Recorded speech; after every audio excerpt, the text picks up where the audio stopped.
Very good. Thank you, everybody, and welcome to the Board of Education meeting, Monday night, July 20th. I would like to just take care of a couple of housekeeping items first. So, in accordance with the requirements of the Open Public Meeting Act, Chapter 231, PL 1975 announcement, I wish to announce that the New Jersey Open Public Meeting Law was enacted to ensure the right of the public to have advance notice and to attend the meetings of public bodies at which any business affecting their interest is discussed or acted upon.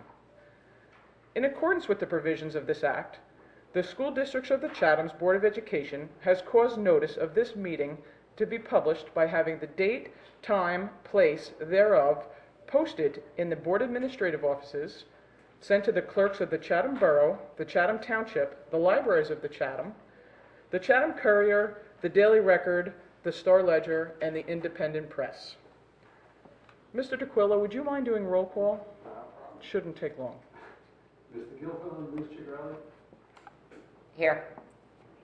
Ms. Clark, Mr. Collins, Ms. Cronin, Mr. Franz? Here. Ms. Kenny? Here. Mr. Nonamaker? Here. And Ms. Weber. 5 present. Here. Counting for you have your quorum. Thank you. Excellent. Would everybody please join me in the Pledge of Allegiance and stand for that? Thank you.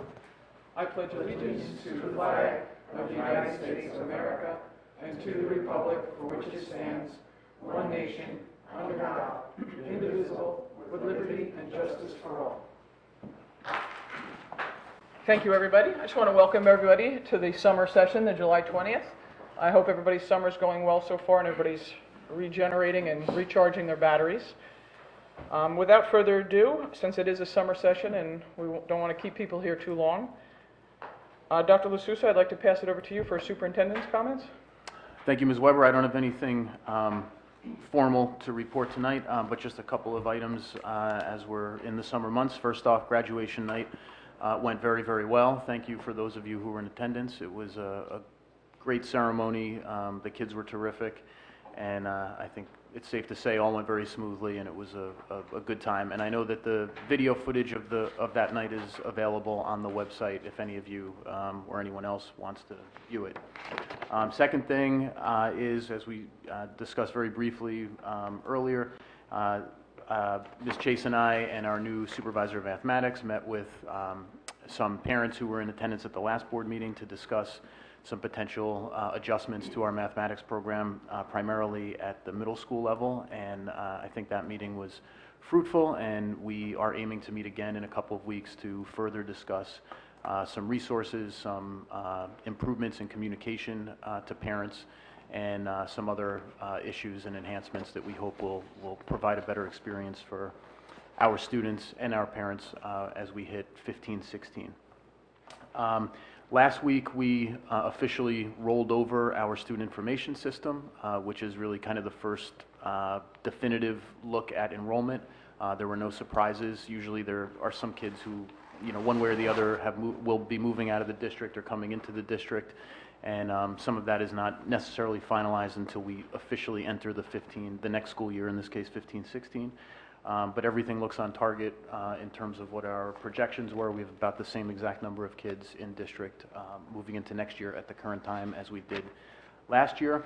And that leads us to staffing. We've been very busy trying to ensure that we're fully staffed for September. Interviewed several people today. They appear on an addendum so that we can officially approve them, and they can then tender notice to their own districts if they're employed now in another district, and we'll be ready to have them on board for September 1st, just about. So the summer's moving along. Mr. DeQuilla will have some items to report in terms of buildings and facilities issues, but we continue to make progress and have our eyes on September. I'm sorry, just a quick question on the staffing item. Do you anticipate any issues of not filling every spot? Some of the language or maybe sciences are a little more difficult, and would they have to give their leaving district additional notice? 24 hours ago, I might have anticipated a problem or two, but we hired 2 people, or 2 people are set for appointment tonight in the area of world language, so okay. I think we should be good.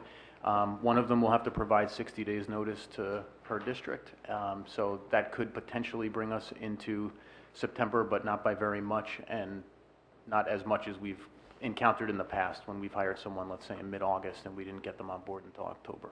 Okay. Okay, so right now you're not anticipating any lag? Not at the moment, but the summer is still young, and we could have an unanticipated vacancy. Okay, I don't okay. know how young it is. I mean, have you seen all the Christmas I decorations? know. We are moving It's along, like, except for the fact that it's 101 degrees I outside. know. Although when you say you have to give 60 days notice, that puts us into end of September, correct? It does, but That's, that's still early enough. We have, I want to say, we have Labor Day weekend, first of all, and then the students begin. I think there's a Jewish holiday somewhere early in September, so even mid-September is not that much school lost in terms of the whole year. okay, but you'll keep us posted? Will do.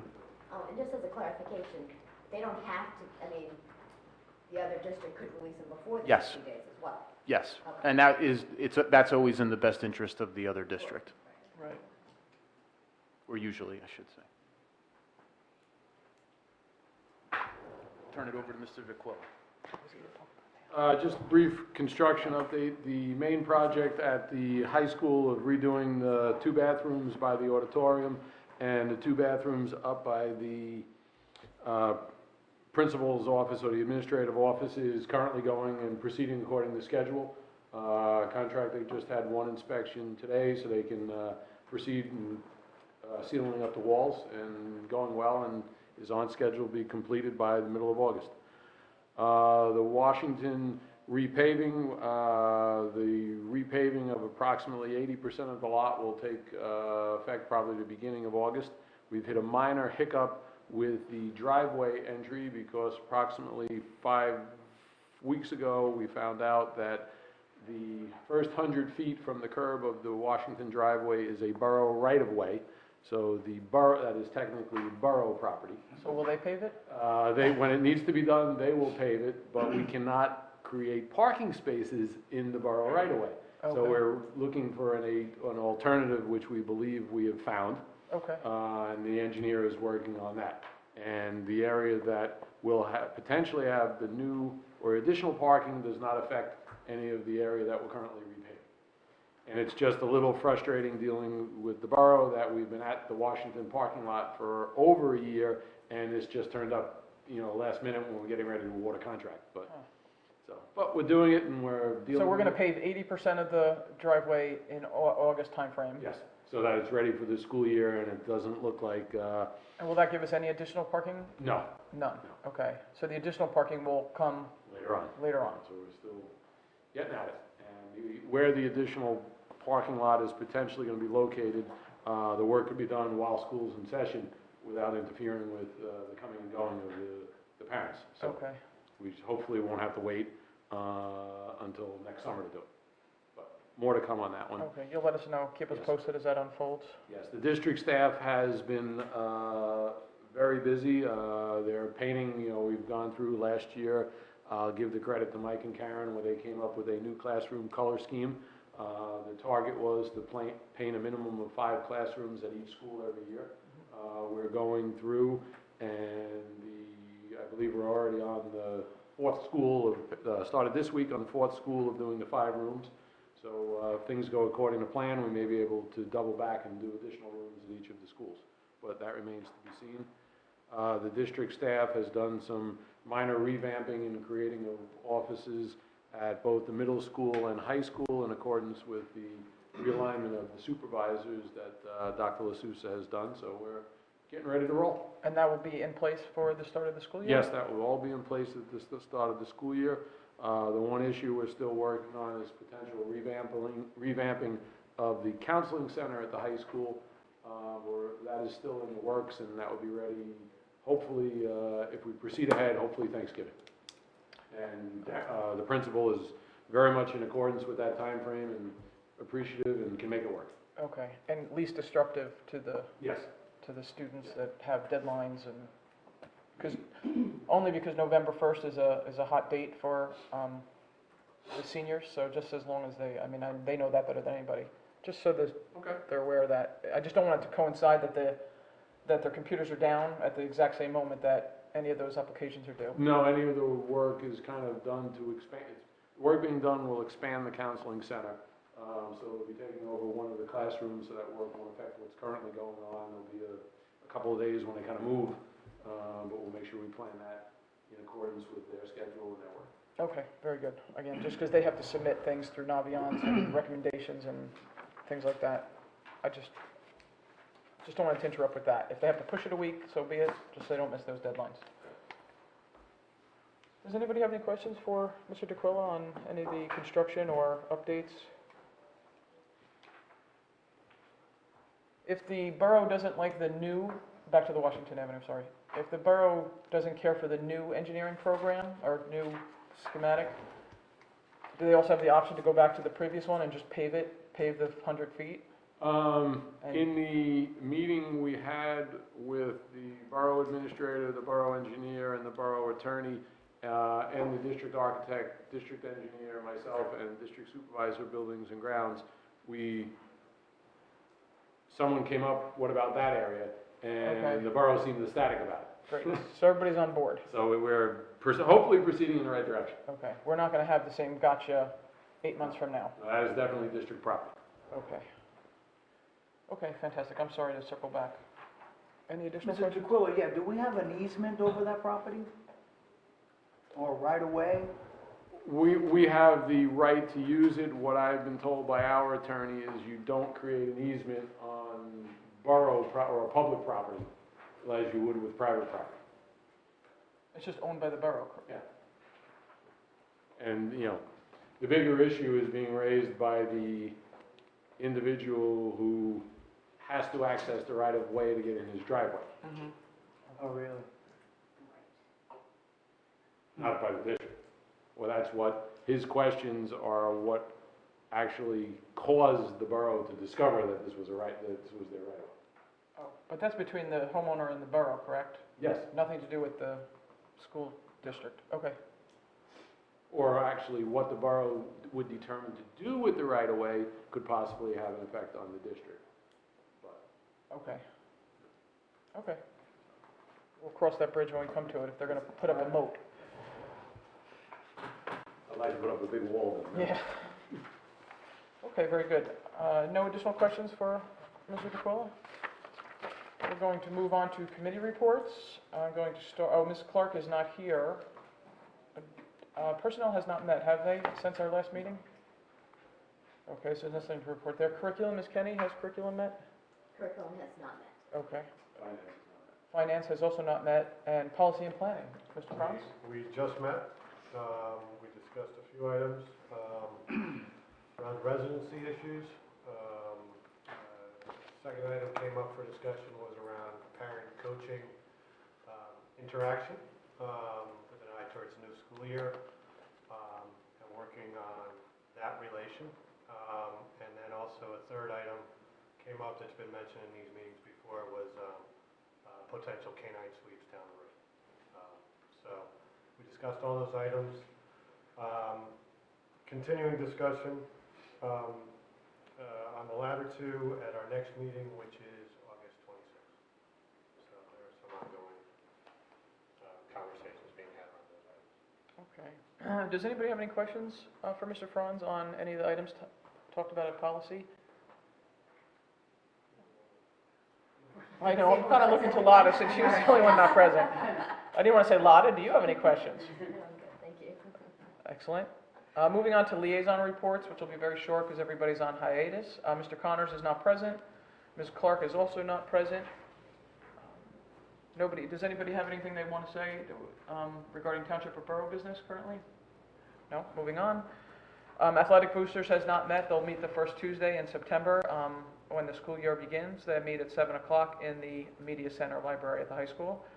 Music and Theater Boosters is also on hiatus, getting ready for the fall production. More to come at our next meeting. I'll have a lengthy report for everybody. Chatham Education Foundation, Ms. Kenny? There's nothing to report. Okay, very good. And Recreation, Mr. Nonamaker? Yes, I have nothing to report with the exception that I received an email from Jim Lamont regarding the goalposts and a certain hole, and I forwarded to you, Dr. LaSousa, and Mr. DeQuilla. Did either of you did you receive that? Did you have a chance to look at it? We've received it, but not sure what you want us to do. If you need help moving the goals, we can move that.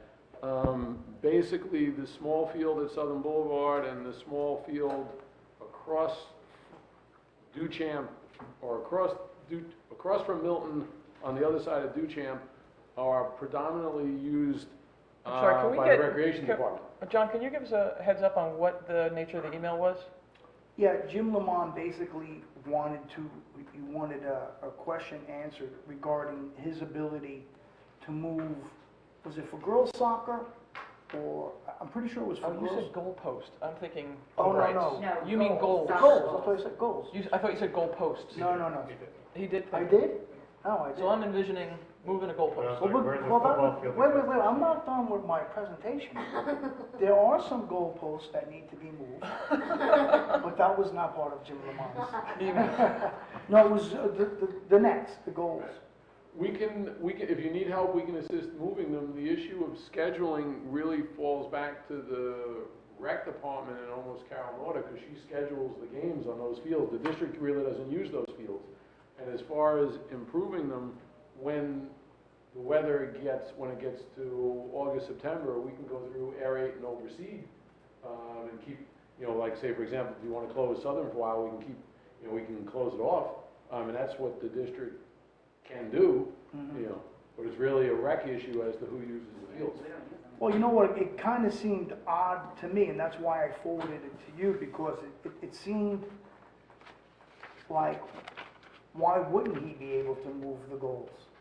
And I didn't want to say, yeah, go ahead, go move the goals, and without discussing it with you. Move them for what? A seat? No, he's not going to see. There was a reason why he wanted to move the goals, which was not in his, Because 4 parents can basically move those goals. no, that's, my thought. I'm like, well, what would prevent you from doing that? I thought the issue was he wanted to move them from Southern to Milton. And obviously then you need, I don't think you're gonna have 4 parents carrying them through the streets, but, you need something to do where either the borough, township, or the district facilities guys end up moving all for 4, so it's not an issue. So how would I arrange that?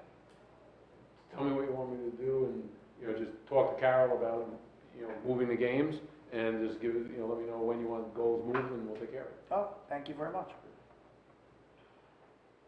Not the goalposts. No, the goalposts are not going anywhere. Okay. There was a threat that somebody was going to take them, but we've taken care of You that. locked that up. Excellent. Thank you. Nothing further on recreation? Yeah, they're done. No, Very good. And the PTO District Cabinet meeting does not meet over the summer. I'm sure they'll meet again September, October.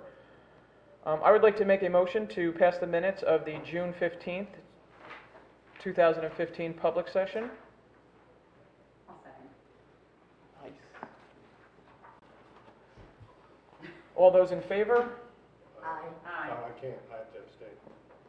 Peter, could you tell us who has to abstain? I have to abstain. Sure. Can we pass those minutes then, if 2 are abstaining? John and Phil have to know.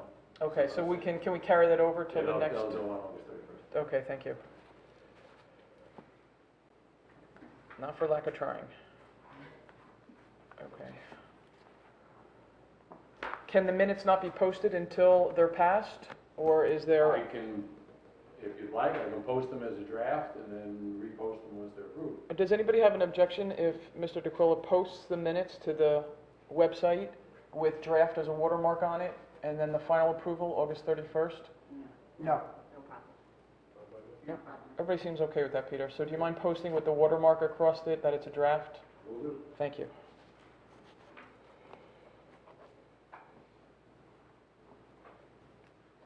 Okay, very good.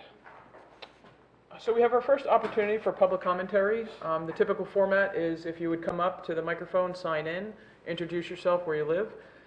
The board will then go after the first public commentary, and when the crowd thins out, we will move into the regular agenda, and then there's an opportunity, thank you, there's an opportunity at the end for additional public commentary in case something piques your interest as we go through the regular agenda. But if you would just step up to the microphone, sign in, and if you wouldn't mind introducing yourself.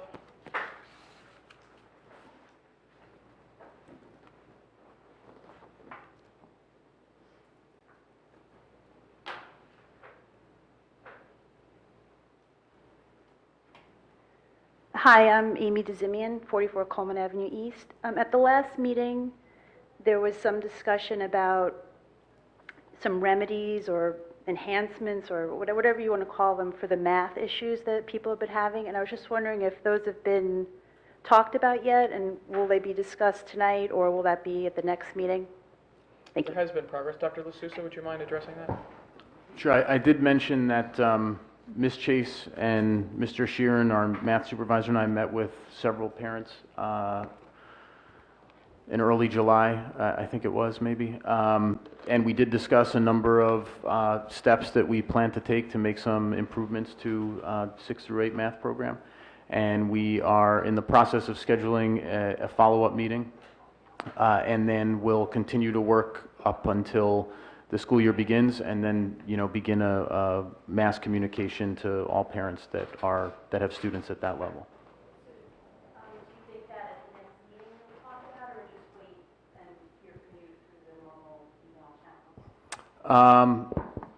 We haven't discussed that yet. I think it probably will depend a little bit on the nature of some of the changes. Some of them will be more specific than we would communicate in some kind of, general presentation. They'll involve like specific resources and specific ties and communications with teachers. So either at the next meeting or in the course of opening the school year as we welcome students back like we typically do. Would you mind, I'm sorry, I just apologize. If you could step into the mic only because your voice isn't picked up back there. Sure thing. We like company. So, if you can't say that's okay, but can you say what some of the things might be that you're considering? Yes, we're considering, number one, additional resources that would tie in and supplement the current materials that we're using at that level of mathematics. We're talking about concrete measures towards improving communication that is going home from the school or teaching staff in the area of mathematics. We're talking about other ways to support kids if they're struggling or they need additional assistance. And then our math supervisor and Ms. Chase are working on, any other kinds of remedies that will improve the experience that students are having.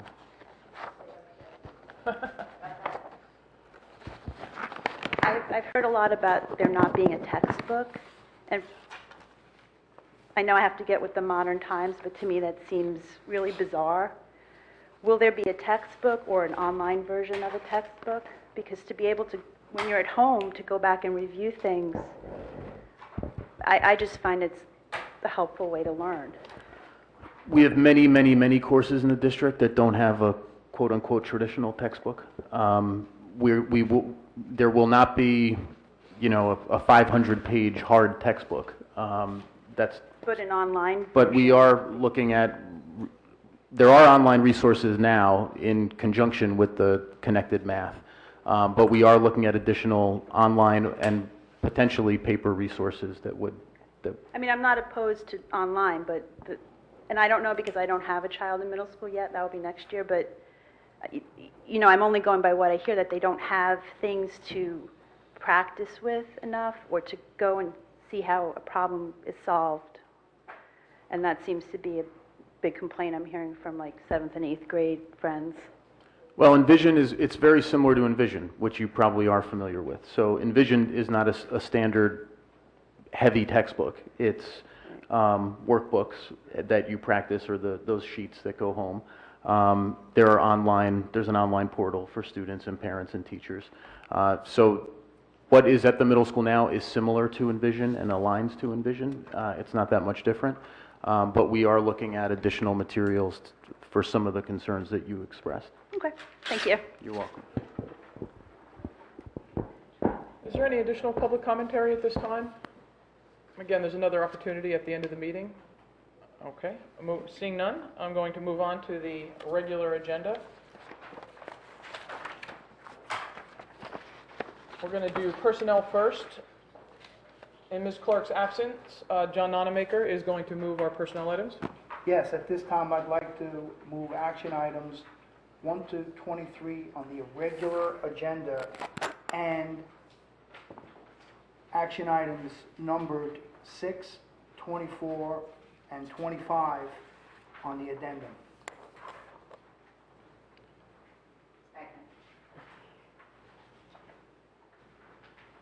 If we could just take a moment, additional moment. If anybody has any questions for Dr. LaSousa or Ms. Grant?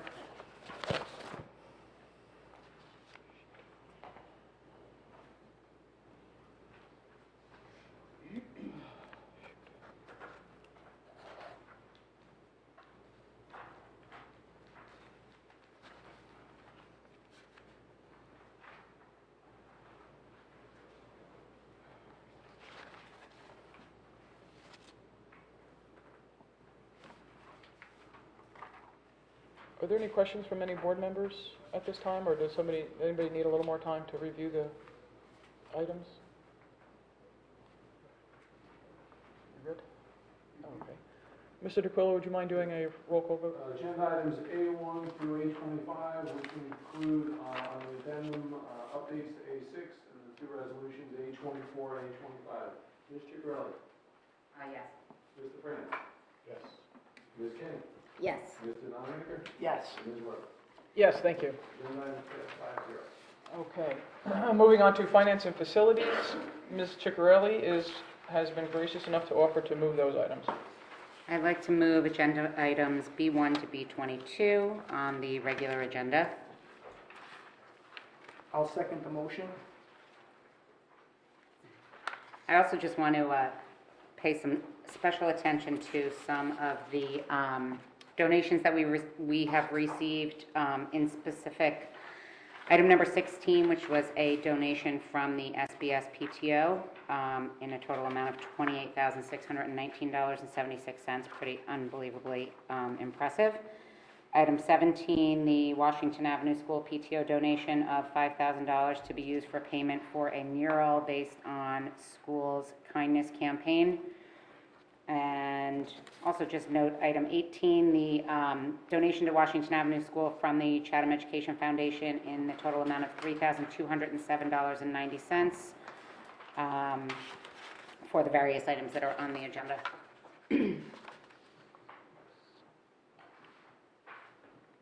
Thank you, Ann.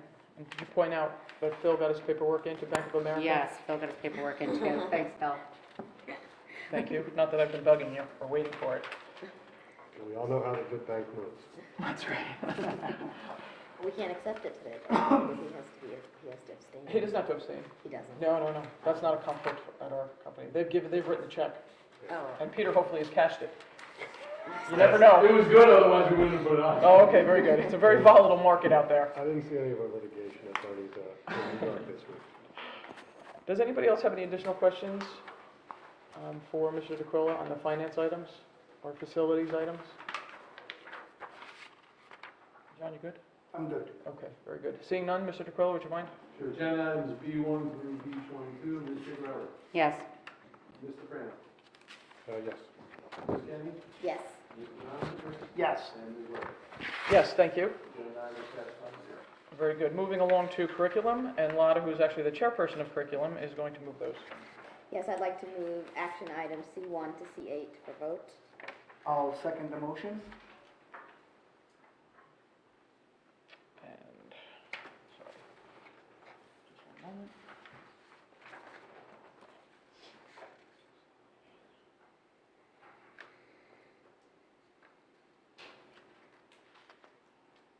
I just had a question. The field trips, is there a list published somewhere? Or, I don't know if published is required, but more so with an eye towards overnight. Again, you know how I fixate on overnight field trips, so.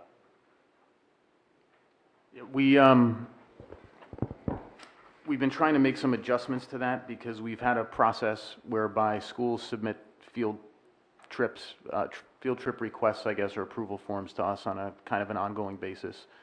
We wanted to do what we did last year with approving PTO functions in the beginning of the year that would kind of cover it like a blanket approval.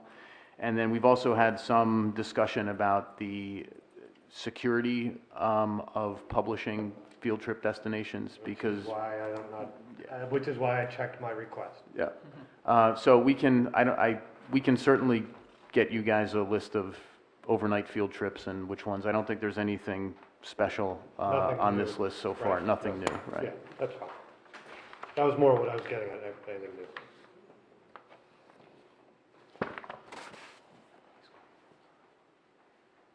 I'm good. You're good. Any additional questions on finance or facilities? I'm sorry, curriculum? Apologize. Seeing that, Mr. DeQuilla? Agenda items C1 through C8, Ms. DeGrove, Yes. Mr. France, Yes. Ms. Kenny, Yes. Mr. Nominator, Yes. and Ms. Weber.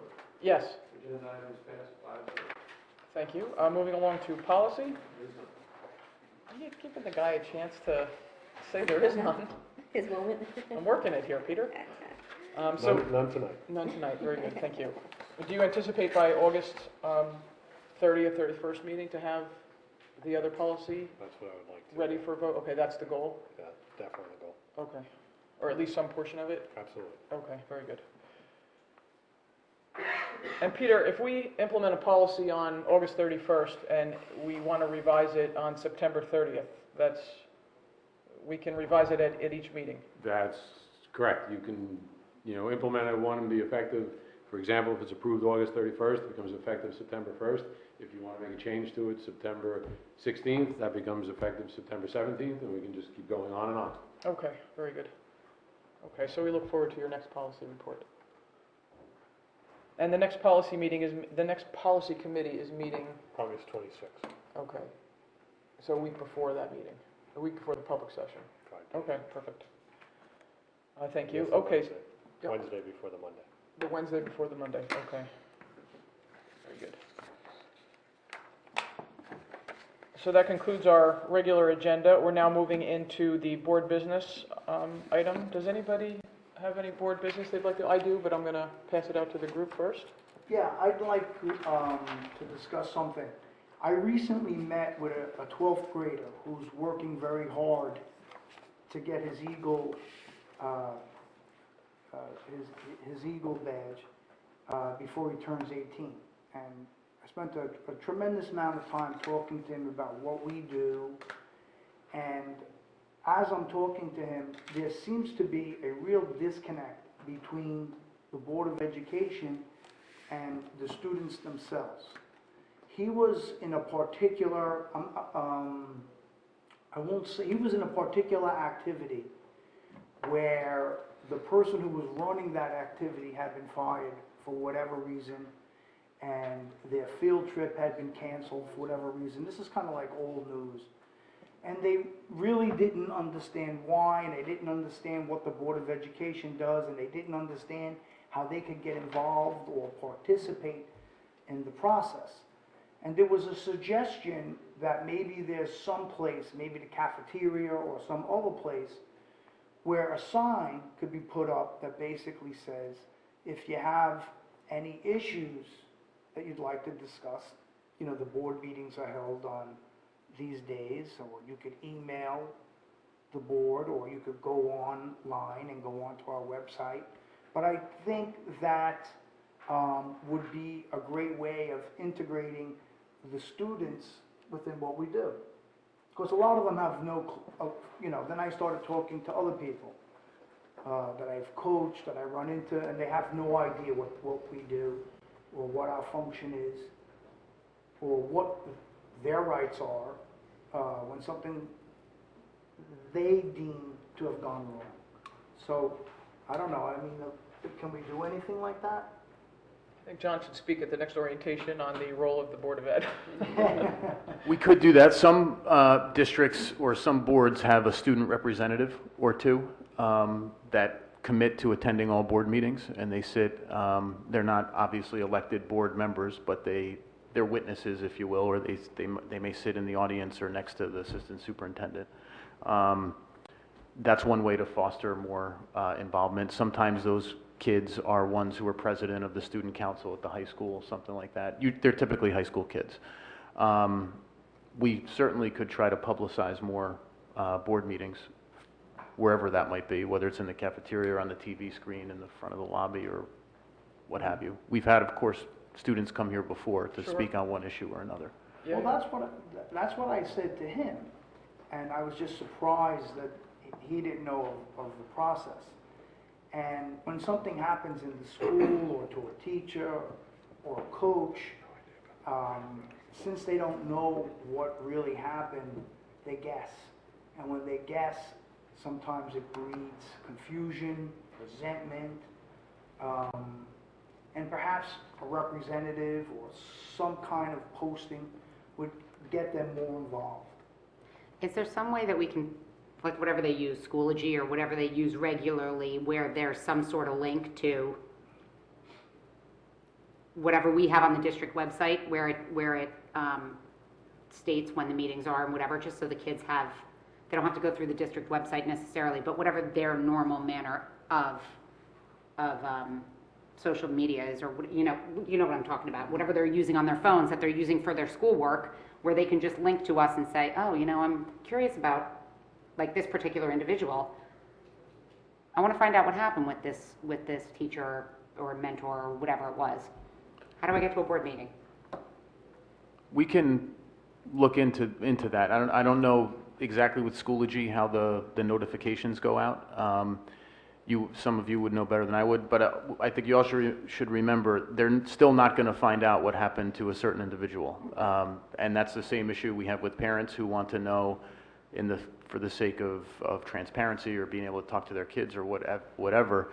Whenever we have an issue involving a staff member, we cannot comment in any way about what has taken place or what our disposition is. So I think if the We legally cannot. Correct. It's not just a desire. So I think that the goal of involvement or of civic understanding is a worthwhile one, and any way we can promote that, that's great. And of course, I know that students often inquire with me, or they interview me, or they are doing a project for social studies, and they'll talk to me about what I do, because they think when Peter and I show up, we're in the FBI, Or the insurance and what the role of the Board of Education is and all that. But if the goal is more to inform of a particular staffing issue, that's not going to Right. get better. I was just using that was the inquiry he made, and I explained to him that I couldn't discuss that with him, and then we went on to other issues, and he thought if you put up a poster, the school population would be more informed as to what they can do, when they can appear at a Board of Ed meeting, what the process is. We can do that. When they do attend, it's interesting, though, we often dismiss them early so they can get back to their studies. So even when they do attend, they don't often have the time to sit here till 10 o'clock at night, but certainly those that are, interested. And I know Dr. LaSousa receives emails directly from students that have a question about, there's a few that were very interested in the referendum and had alternate suggestions, what about this, what about that, very well thought out. And a lot of them were outgoing seniors who really didn't have any skin in the game, but I thought it was interesting the amount of effort they put into some of their suggestions. So there are certainly students that are reaching out and attending, and if an issue comes up, plenty of times students have addressed the administration. Yeah, and he was actually working on one of the citizenship in the community, so he was very civic-minded. As a senior, you should I button know, that up. I was like, what are you waiting for? That should have been done as a freshman. Yeah. Now I'm concerned, but, so he'll be attending one of these meetings soon to check off that box? Yes. Yes, he will. I don't see him in the audience. Okay, very good. Additional board business on the left side? No. No? I would just like to bring up two items. I would like to, encourage the board, myself and other board members. We're a little shy of some members here, so it's maybe not the best time to have a tremendous amount of fruitful discussion, but to continue the dialogue about moving the Board of Education elections to the November timeframe. I just want to continue the dialogue amongst board members and also encourage the public to please, send us an email, stop in at the meetings, communicate to us. We've to date received 8 emails, really maybe 6, with counting spouses, 8 individuals who have expressed an opinion one direction or the other. So I would just encourage the public to continue to express their opinion. Summertime's a little tight because of vacations and whatnot, it's very difficult, but certainly we'll pick it up again at the end of August and the September meeting to continue discussion. And, you know, I know some of the decisions that the board has to make are not often favorable and often looked upon, not, you know, by the community as not as favorable, but unfortunately that's the role we signed up for. And it's the board's obligation to make that decision one way or the other, to have, you know, open and, you know, dialogue amongst ourselves in these public sessions to express our opinions. But at the end of the day, it is our decision to make. We either leave it, move it back, whoever the board is, but that is the role of this Board of Education. Every decision cannot be punted to the public. I think Mr. Heap actually called us to task at one point on punting decisions that are, by statute, the Board of Education's. And this is a Board of Education, so we need to ensure that the public is protected. We have the 2% cap. But we also need to ensure that the students in town that are currently here and those that are coming up receive an appropriate education, a free and appropriate education. In order to do that, we have to ensure that the administration has the proper resources, and I'm specifically talking about financial resources. And the 2%, unfortunately, keeps the lights on. So anything above the 2%, anything wild and extravagant, will always have to go to the public for a discussion. Always. There's no other way around that. Nor would we want there to be. If we're spending a exorbitant amount of money, that should actually go to the public, and they should decide if this is the direction they want to go and build an auditorium, replace a field, put in a hockey rink, put in a planetarium. Even if it's hiring an additional set of staff like we did for the STEM classes, it was a second question. It was $460,000, and it was very specific to, do we want to expand STEM? That went out to the public to increase our budget by $460,000 for that program. Deciding if the administration has enough to keep the lights on, that's squarely in these 9 seats. It's what you signed up for. I'm sorry it's not always fun, but that's the job we signed up for. So again, I just encourage the board members to keep the dialogue open. We don't see each other much at all, unfortunately, outside of these meetings. But I would encourage to keep the dialogue open.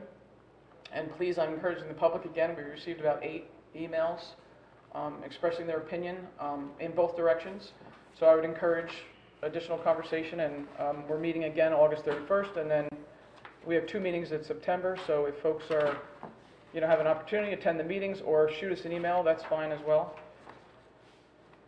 The only other item on board business that I have, and certainly folks can jump in after this, Mr. DeQuille, I should have asked you this at the beginning, but I forgot. The baseball field renovation or construction or enhancements, is that on target, or that is really scheduled to start in the fall because of the condition of the field can't be done until the fall? The project to redo the high school infield will start shortly. We're waiting for all of the activity to be completed, which I believe the end of all the baseball activity was last week. Okay. The contractor will come between now and some point in August and redo the infield, and once the contractor finishes, the high school infield will be roped off and will not be opened until March 1st. Okay. Will not be reopened until March 1st. And that's not it's not going to impede any fall ball, and I'm sorry, I'm not familiar with the baseball program. No, the field hockey and I believe maybe soccer use the fields behind the high school, but they do not use the infield.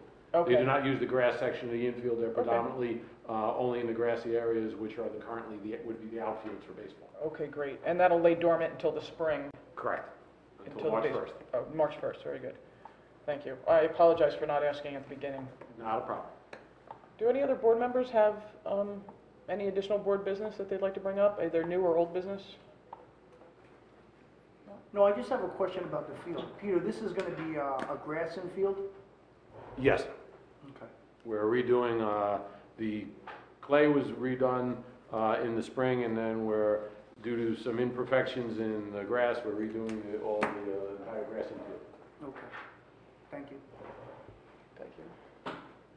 Seeing no additional items from board members, we have our second opportunity for public commentary. Again, if you wouldn't mind just stepping up to this side where there's a microphone, and if you would sign in and introduce yourselves, that would be great.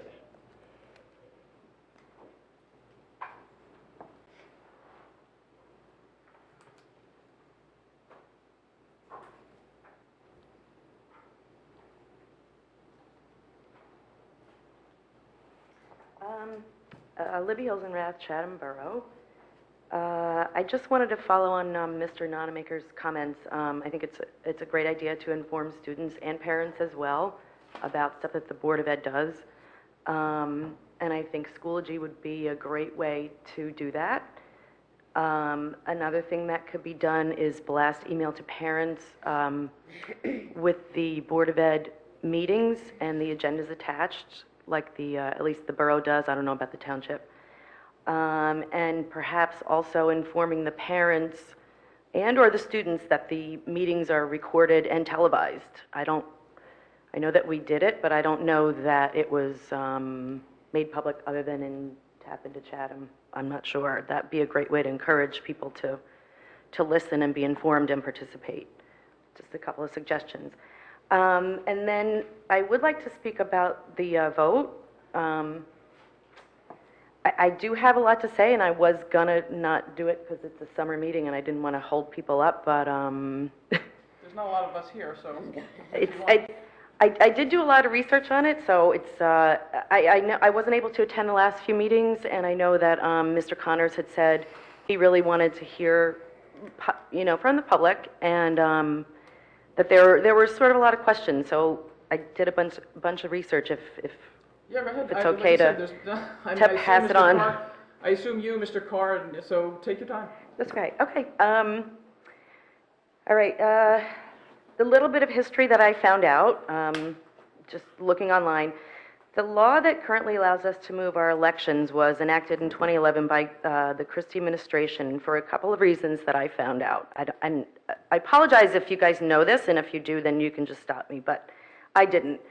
One reason was to help reduce the state budget gap. About $7 million, they said, would be saved in election costs for April elections. And the other was to try to reduce high property taxes. As you all know, New Jersey has the highest property taxes in the country. It was also intended to increase voter participation in school budget and board member elections. And when Christie came into office, the current law had a 4% tax cap, but there were 14 exemptions to that cap, and the last one, what I read, was like a catch-all. Like, if you don't meet any of these 13, here's another one, so basically, we were looking at double-digit property tax increases back prior to 2010.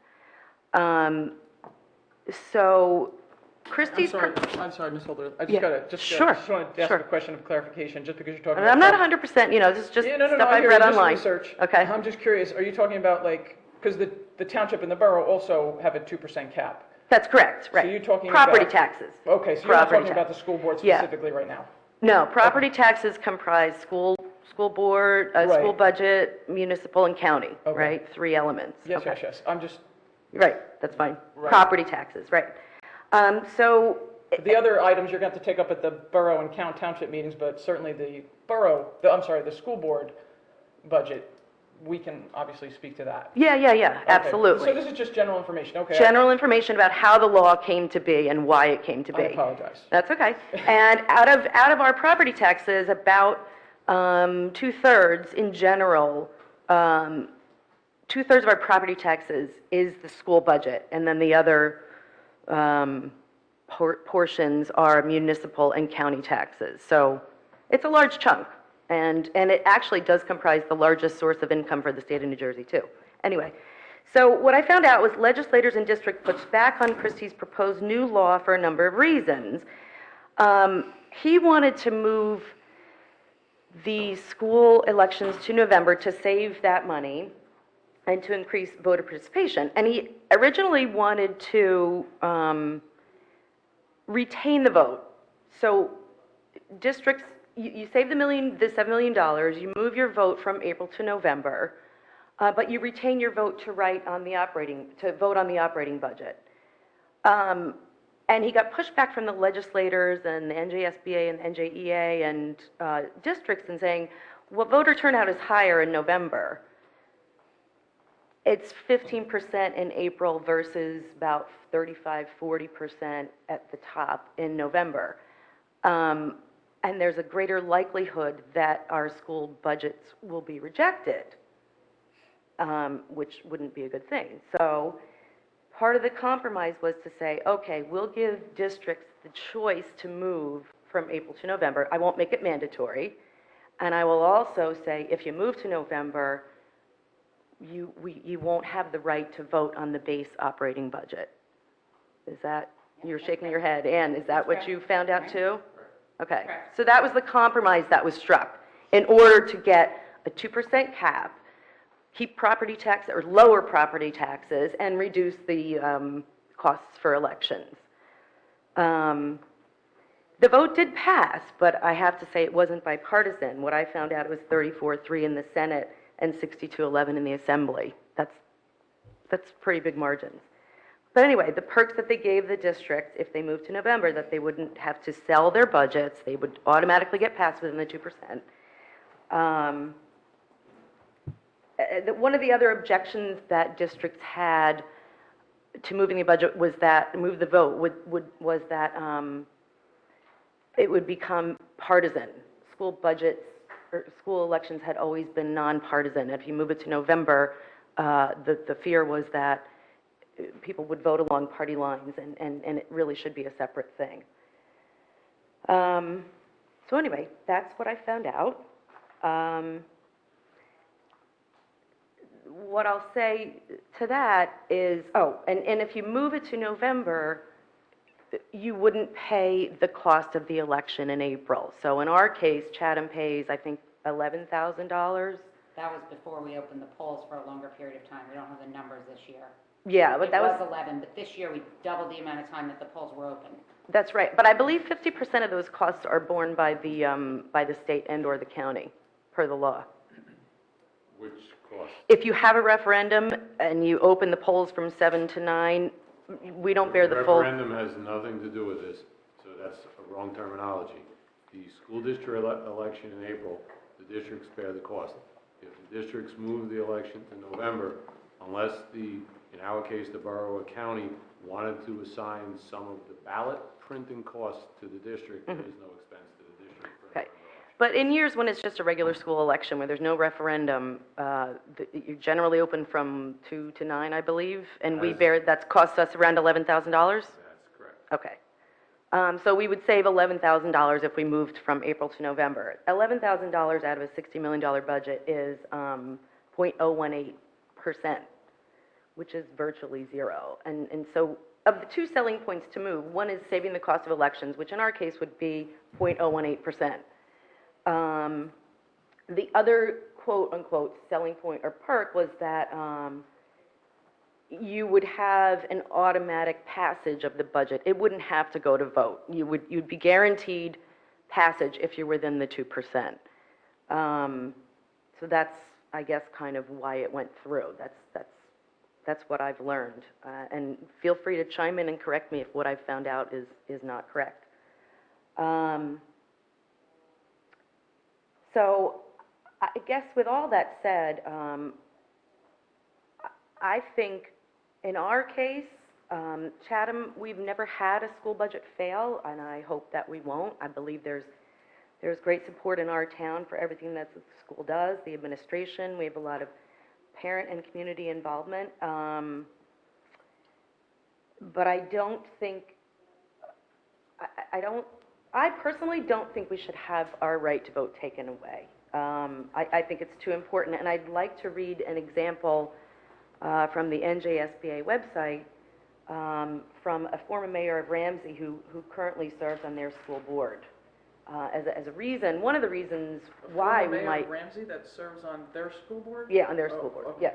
Former mayor of Ramsey who serves on their school board, who wrote about this subject. And he said, the experience in Ramsey, my hometown and district, case in point, board ended a protracted contract fight with its teachers by giving them a 17% salary increase over 4 years. The fourth year was illegal, without obtaining a single cost-saving concession return. And it did so in the height of recession when many Ramsey families were suffering. The public was outraged not only by the unconscionable contract settlement, but also by the job actions the union engaged in during negotiations, like refusing to write college recommendations. Residents went to the polls in April in unprecedented numbers to express that outrage. The 34% of eligible voters turned out, sending the school budget down to resounding defeat. Eventually, the Ramsey board got the message. It rescinded the illegal fourth year of salary policy, a move upheld by New Jersey Commissioner of Education and Appellate Division of Superior Court. And the next negotiations go on with the teachers union. The board held out until it achieved sweeping health insurance changes. And in the last 3 budget cycles, the board delivered to Ramsey property taxpayers, the folks paying the bill, the 3 lowest school tax levy increases in 29 years, as far back as we have records. This devastating budget defeat of April ushered in a new era of trust between the Ramsey board and the public it serves. I just use that as an example, not to say that this board would ever do anything like that, but in my opinion, pardon me? You've already said that in the past. But in my opinion, that right to vote is really our final say in anything that happens in our schools. And I feel it's important enough, and I think if people knew, if the public knew that they would lose their right to vote if we move to November, they would probably agree. I think the public should be more informed about it. I certainly wasn't 6 months ago, but I did inform myself, and I've come to this conclusion. Can I just ask, when was that letter written, this Ramsey, I mean, when did this, because Yep, go ahead. This I was, just want to clarify, you know, in terms of the, you know, we do have the cap of the 2% that's in place. Right. So you know, so some of the percentages that you're kind of implying is at 17%, so that, Yeah, this might be dated. that's a great question. That was April of '09. Prior to 11. But this was written in April 2014. I didn't read the whole article, which is actually called Dissing Taxpayers, but, Read it. pardon me? You might want to read the whole thing. Well, it's long. I mean, I didn't want to, I just wanted to, my point in reading that excerpt was to say that there's a lot that can be done by the state, too, where we as taxpayers, I feel, need to have a voice in saying, it's not to say the board, it's to say, you know, mostly the state really tells us what. And our town councils. I mean, it's the same issue, correct? Yeah, but the town council doesn't tell the school board what to do. No, I guess my point is, you don't vote on your state budget. Right, You don't vote on your borough budget. right, The township doesn't vote on their township budget. right. And if the budget fails, the township and the borough are deciding the budget. So, I mean, you know, there's a third party that's taking place in terms of adjusting the numbers. Right, So, right. And 9 times out of 10, those numbers don't change. They go to the municipality and it basically stays the same. So that's not, I don't know if that's accurate. and I guess I'd like to just put just a historical perspective. I can't remember the year, but I think there was one budget that just won by 9 votes. And that was Correct. the impetus for Education Counts. that's correct. To, you know, get the budget vote out there. And, you know, unfortunately, Alan Ruth isn't here to kind of speak, but they do a tremendous job in terms of getting voter outreach and people to the polls. Right, And, right. I mean, I think that should not go unrecognized. Absolutely. That's why I was saying we have a great community that does support the schools. And, you know, we get out our vote, and our voters are informed. And so my next thing was going to be to read from NJSBA also some of the commentary from districts that have and have not moved. Because the SBA has done, you know, research and polls to see what different districts are saying. I can read all these, but Before you do that, I'd like to comment Sure. on your comment where you said, well, if the school budget passed, most likely the town governments don't change the amounts. I'd like to report in my prior districts in conversation with numerous township administrators and I guess town governments, they felt that if the public reacted and voted no, they owed due diligence to the public to decrease the budget because they felt, and I don't know what our borough or township would do, but those governing bodies felt that if the public was adamant enough to fail a budget, the township did not have the right to approve the budget when the voters spoke. Now, whether they were protecting their longevity being in office and reacting to the public, I don't know. But I think you've misspoken saying the township and borough would just say, don't worry what the public said, just keep your budget as it is. That is something that you'd have to get information from both of the town and borough governments. So I I don't didn't know say- that that would be correct. I didn't say that the township and borough would do that. I said what I read was that 9 times out of 10, other districts whose budgets have failed, they've basically remained the same. I think you are misreading the article, or somebody miswrote an article, because I don't think Okay, that I is mean, I correct. can provide all the documentation, that's not a problem, but, Did you have another topic you wanted to hit? Or another point on this topic? no, I wanted to read some of the commentary. These are 2 articles from the NJSBA. They do surveys, you know, to the districts who've moved and who haven't. And it was something that I wanted our town to do, really and I drafted a survey that we could send to other school boards if we wanted to get their feedback. But I found out the SBA already kind of did it. But you do know that 500 districts have already moved it, right? Yes, I do. Okay, Yeah, there's only 16 left. okay. So I imagine they're all going to be in favor because they voted to move it. Well, I'll read some of the commentary. Okay. Let's see. Would you like me to go through all of them, or? No, but at the end, I'm going to repeat myself that they voted to move it. Okay. Taking the vote away from the budget makes any other difficulties worth it. Moving the elections was thought to include more voters in school board elections. In the past 2 years, these are comments from from school board members, I should say. The SBA surveys school board members, you know that. And I think they had about 168 respondents in each of the last 2 years' Can you surveys. paraphrase some of it? Okay, I'm reading the excerpts. Moving the elections was thought to include more voters in school board elections. In the past 2 years, this has not been the case. In fact, there were less votes because of the layout of the ballot. The school board was at the complete bottom, making it very difficult if not impossible to see. Board of elections are now irrelevant. No one cares and no one pays attention to with them being in November. It's getting harder to keep elections from becoming political. I'm reading just so you know, these are individual comments. I don't know who made them, but they're not all running together. These are from different board members in different school districts. That voted to move their budget. No, it's anyone, whether you voted to move or not. Right, but chances are if 500 moved and 16 didn't, the vast majority voted to move their budget, move their vote. I guess it depends on what the comment is, we can't, I mean. Yeah, they did. Well, right, and I'm The guessing the majority point being that decided if to their move. comment is that it is not the wise thing to do to move it, I've got to Right. assume that that comment came from somebody A who didn't 16. move it. Correct. Right, You would so think. here's the pie chart. Okay, what year was this? This was November 2013. The survey results. How well did the November board elections work? Conducted by the NJSBA. And they have pie charts. Do you feel that having board members on the ballot in November led to a more partisan school board election this year compared with last year's when it was in April? Here's the results.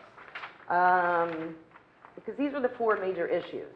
Last year, the NJSBA heard complaints about the layout of the November ballot. Do you think your ballot was arranged to be easy to understand and to encourage nonpartisan voting? Yes, no, not sure. In this year's survey, this is, if you were a candidate for re-election to your board November 6th, did you spend more money this year on campaign expenditures as compared to your last election? Overall, are you happy that your school district switched to November? Yes, no, and undecided. What were those percentages? Okay, the yes, In 2013, those are going to be skewed to 2015. Because more districts have moved Many, since then. many right. more Okay. have moved since then. no, the majority actually moved when the law was first enacted. No, I disagree with that. So a lot of them, no. A You lot of them- disagree? Okay, how many moved? A lot of them waited to see. A lot moved right away, and then a lot took the next 2 years to move. How many? That's not what I read. I Well, read. Right now, on July 20th, 2015, over 500 have voted to move. The law was enacted in January of 2012. Sorry, Tom. Okay, continue. I mean, we could split hairs, but again, I'm going to repeat, the vast majority have opted to move their Right, elections to in the November. first year, actually within the I'm only first, concerned with right now going forward. within the first month of the law, I have the data in here. It was enacted in January. Most districts, over 50% of the districts moved that month, Okay. February of that year. And they had to do so before, 60 days ahead of April, correct? Yes, understood. Continue with your readings. Okay, Does so, it say, excuse me, does it say in there on that November 2013 how many districts they are representing? Overall these or are no? only Or it just respondents says to the overall? survey, Got okay? it, okay, got it. Only respondents, I believe it's 168, out of 500 districts. No, I was just curious, that's okay. But it's all we have- 158 board members, 168, right. 168. individual board members. And the So it's not election even on November 168 5th marks districts. second time to do, we're Right. allowed, in all, 501 districts opted to hold their election in November. If you want, you can, if you want to gather more information, you can continue, but if you want to spend time looking at your material, so that you don't have to read it and look for the excerpts that you're searching for. I'm not searching for Okay, go excerpts. ahead, I was Libby. trying to answer Ms. Ciccarelli's question.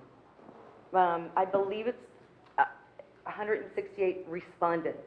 I don't know if that's 168 individual board members. Right, and the you only know, reason I ask is because if it's 168 people, Mm-hmm. it could be coming from those 16 districts that chose not to move. It could, or, call it It could 20 be. districts. It could My be. point being, I understand your point, however, those opinions could be incredibly skewed by us not knowing Mm-hmm. where they came from, what districts they came from, and how many districts are represented.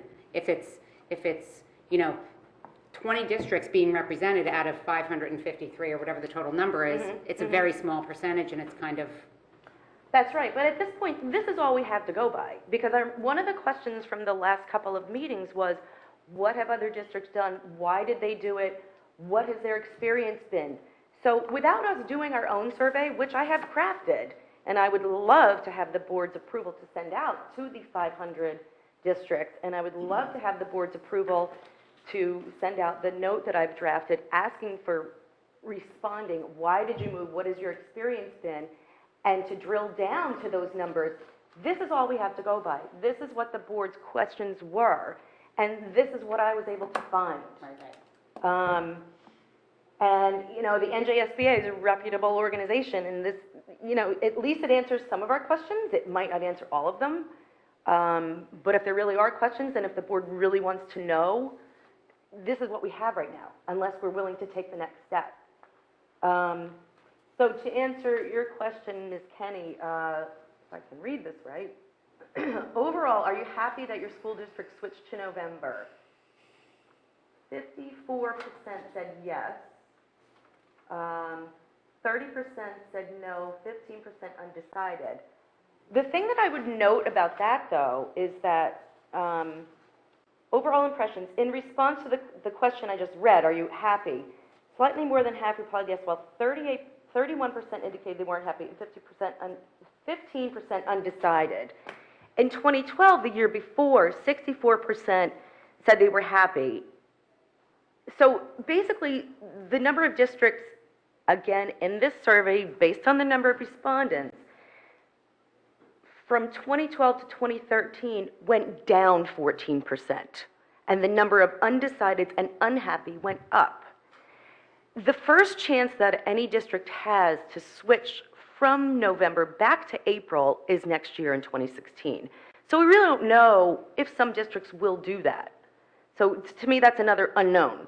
And I think in a district like ours, unless we have some absolutely compelling reason that we need to move our vote from April to November, I really don't see any reason to do it.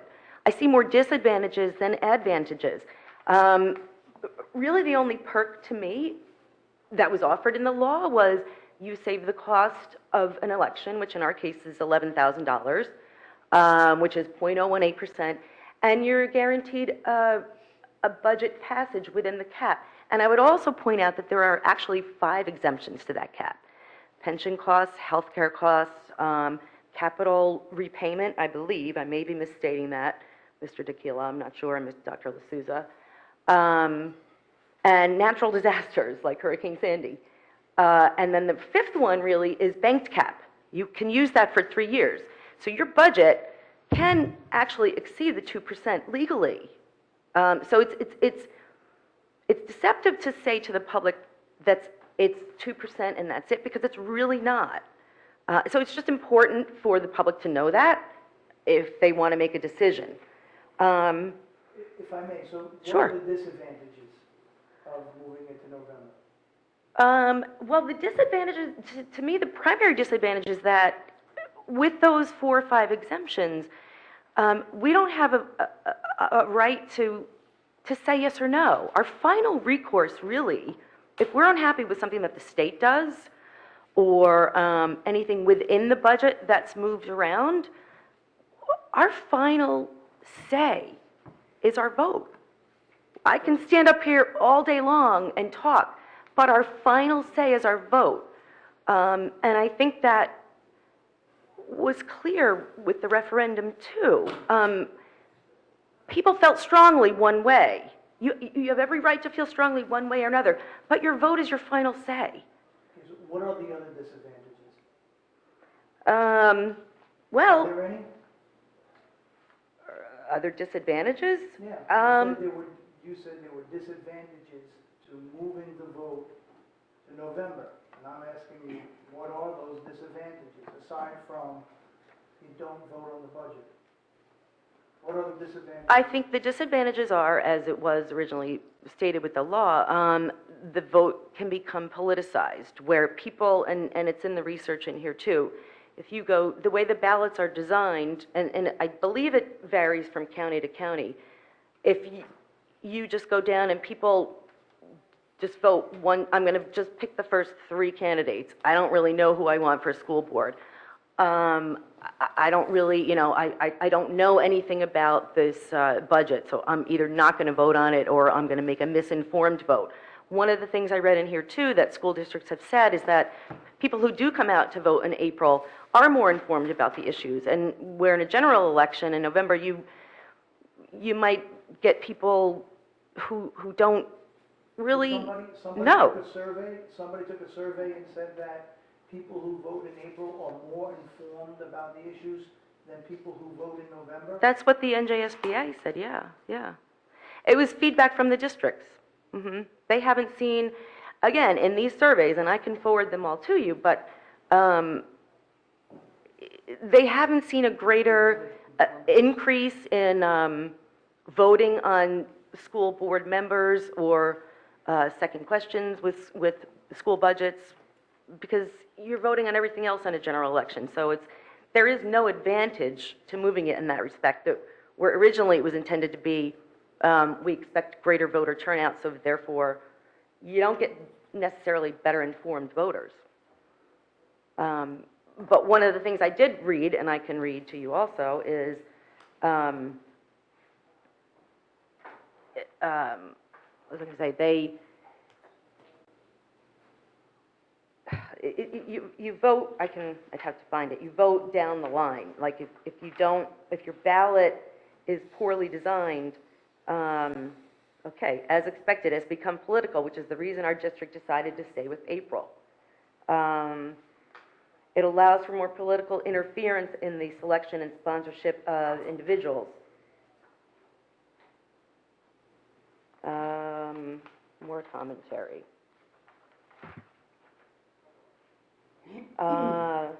Many people just voted for the first 3 candidates listed because they were not familiar with school issues and didn't know who to vote for.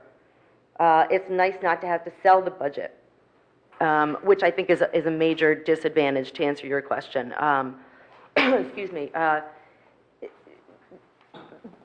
There's less reason to inform the public about the vote, or about the budget rather, if the public isn't going to vote on the budget.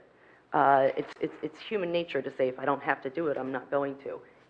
Maybe you can say, well, we will, but over time, if the public doesn't have to vote on the budget, and why will you take the time to make the presentations and explain it? The law requires only 1 public hearing, where now we have, open finance committee meetings, we have the presentations to the PTO, so that is one of the disadvantages also. Did that answer your question?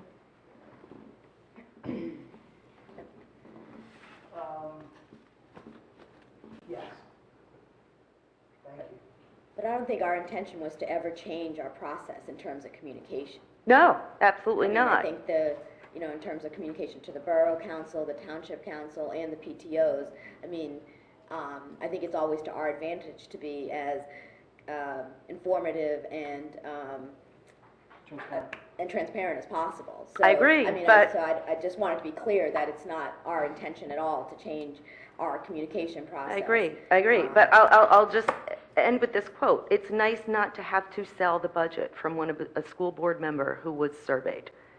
There is less onus. I mean, it's not blameworthy, it's just the way it goes. If you don't have to, there's no vote, over time, it's just gonna be what happens, I believe, and that's testament to it.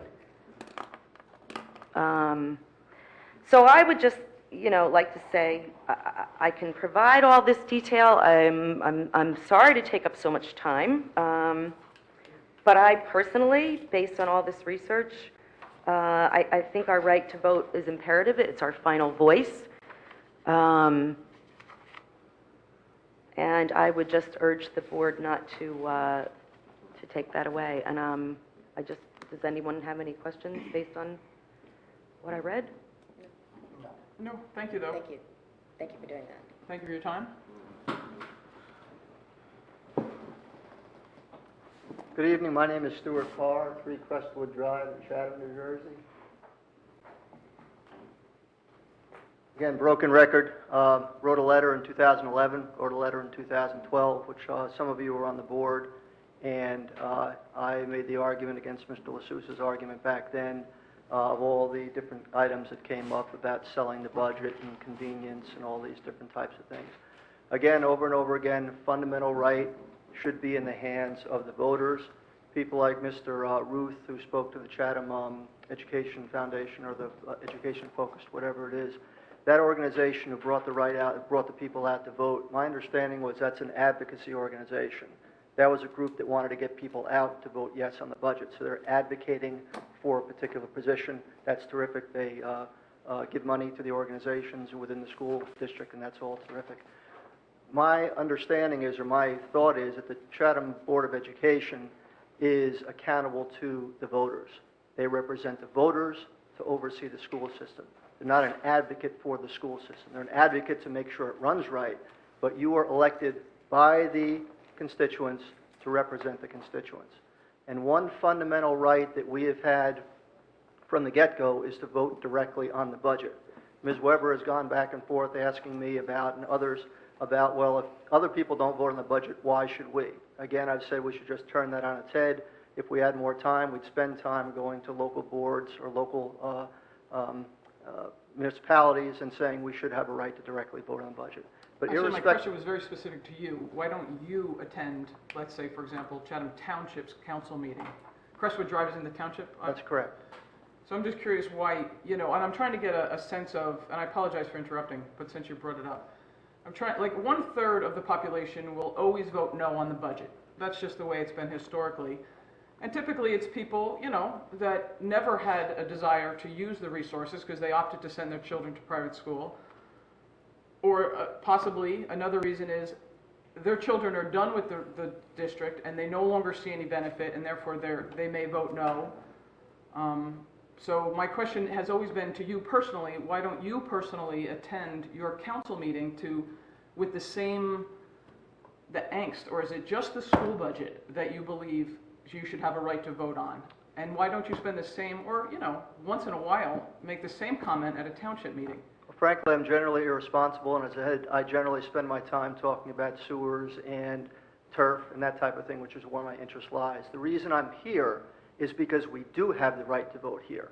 If we had the right to vote in the township or in the borough, and that right was going to be threatened to go away, I would make a time to go to those meetings. I could, and I should, and I'll drag you along with me because you're in my camp on that. We should go to the township and the borough members and say, we think we should have a popular vote on our municipal budget, and let's go advocate in Trenton to get popular vote for township budgets. I think that's terrific. I just frankly don't have the time. We're not going to make the time to do that right now. I do have the time, and I'm making the time here when we do have a right to vote directly. And it's being taken away for no good reason that I've heard in the last 4 years. Okay, all we're doing is doing a TPA and whatever else, basically obfuscating the right to vote and obfuscating a little bit the whole process. We're not getting anything by losing the right to vote here, period. Now, again, we would disagree on that, and that's fine. And we talk about the convenience of moving in November. All we're doing is protecting the budget and protecting the 2%. So you're advocating for the budget, and that's fine. As a voter, you should go out and vote yes on every budget, okay? But you're a voter, though, in that respect, that's fine. But as a board, you are elected to represent the constituents. And right now, we still have the right to vote. And as I indicated the other day, what we should do, and again, it's been 4 years festering, I should have made the argument 4 years ago, let's just put it out to a vote of the public, okay? And if the voters say that, so be it. But when 3 people show up and everybody's asleep like me or whatever, we don't have time to come to these things because you don't realize people are going to pull the rug out from under us, then it's just not appropriate. We should be able to go out and know that such a right is going to be taken away by somebody other than 9 people. And just, I think it's a little bit cavalier to say we were given this charge by the public and we should make that decision. It's a public decision. This is not a Mr. Heap issue where we're taking one particular item and kicking the can down the road. I think that's out of context. This is a fundamental issue. We have a right to vote on a $60 million budget, okay? And one, again, a little bit of quicksand or cascade or whatever you want to call it, starting the process. If you take a look again at the $11 million for the auditorium, that's basically $1 million of debt service. That's all it is. One could make the argument, why should we have this silly referendum? It's only $1 million a year for the next 20 years, $20 million of total, roughly $11 million for the corpus and $9 million for interest, whatever it happens to be. It's $1 million deal. It's not $11 million. So therefore, why have these public go out and vote? We can just do that because we're a board elected by the constituents. For $1 million a year, what's the problem? Let's just build an auditorium. You could get to that with the slippery slope, okay? But again, irrespective of all this, fundamentally, we have a right to vote.